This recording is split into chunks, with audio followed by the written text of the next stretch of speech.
hiç qanday sevimli narsa yo'q. Bir gana Allah yalnız degan ma'nosi. Va Muhammad alayhissalom Allah Teala'nın bandası ve paygamberi degan ma'nosi.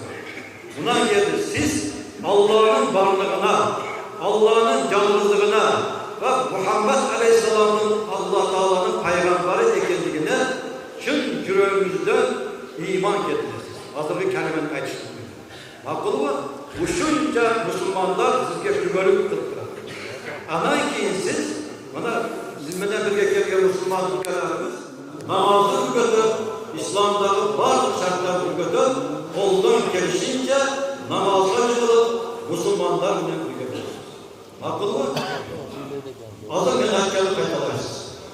La ilahe illallah. La ilahe illallah. Muhammed Resulullah. Barakallah, barakallah.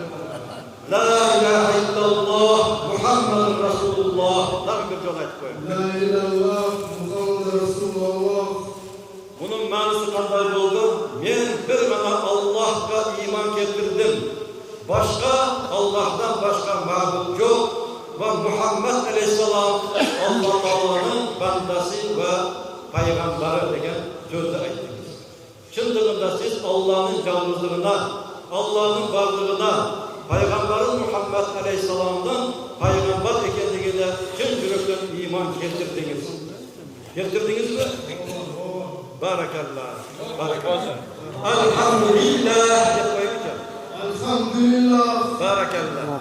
Endi mana shu barlig'imizdan bir tuğan